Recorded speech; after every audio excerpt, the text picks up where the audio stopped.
34 साल तक पश्चिम बंगाल पर वामपंथियों का राज रहा, लेकिन साल 2011 में एक ऐसा राजनीतिक भूचाल आया जिसने सत्ता की पूरी तस्वीर बदल दी।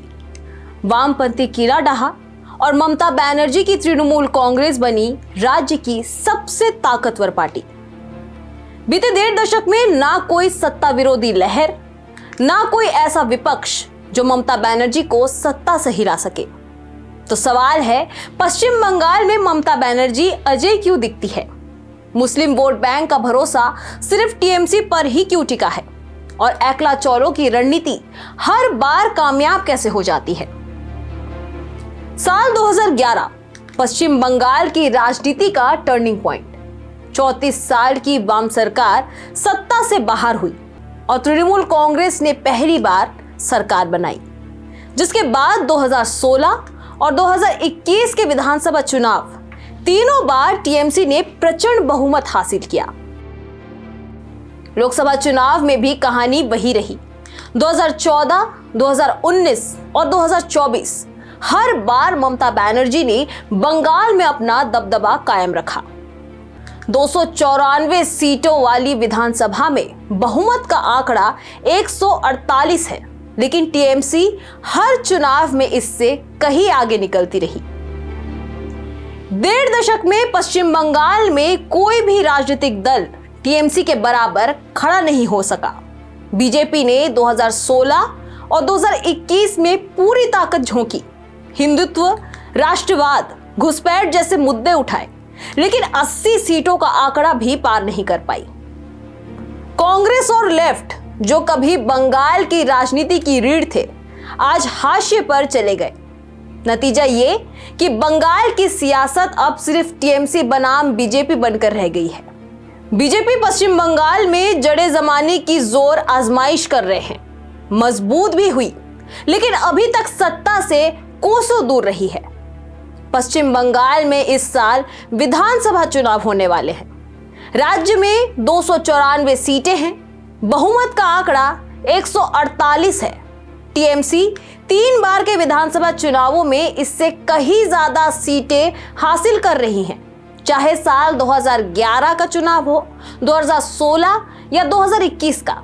हर बार टीएमसी की प्रचंड बहुमत से सरकार बनी। अब सवाल है, मुस्लिम वोट बैंक को ममता बनर्जी पर भरोसा क्यों है? तो बता दें कि पश्चिम बंगाल में टीएमसी को लोग अल्पसंख्यकों की पार्टी बता देते हैं। 3 जिले, 43 से ज्यादा विधानसभा सीटों पर टीएमसी के कोर वोटर मुसलमान हैं। बीजेपी हिंदूवादी पार्टी है।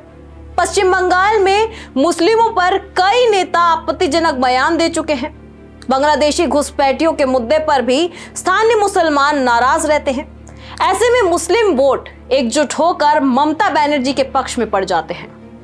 ममता बनर्जी खुलकर कहती है कि वह पश्चिम बंगाल में नागरिकता संशोधन अधिनियम लागू नहीं होने देगी, मुस्लिमों पर अत्याचार बर्दाश्त नहीं करेगी। कांग्रेस और वाम मोर्चा के साथ तालमेल न होने से मुस्लिमों का वोट टीएमसी के खाते में एक मुश्त जाता है।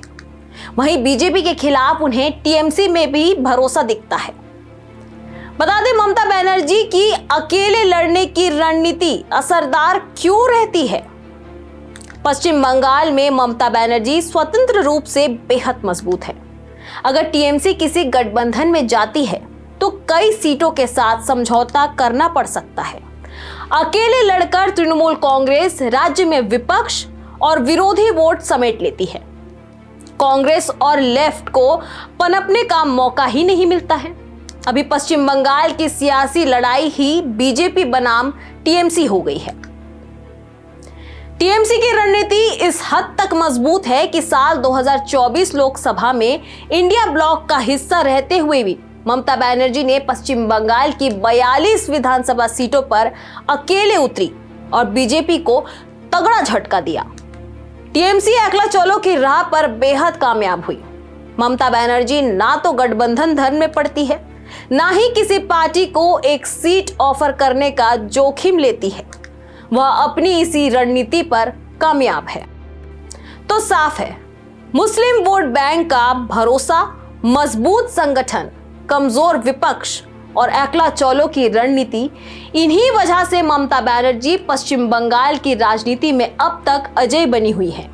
लेकिन सवाल अब भी बाकी है, क्या आने वाले विधानसभा चुनाव में भी यही कहानी दोहराई जाएगी या बंगाल की सियासत कोई नया मोड़ लेगी?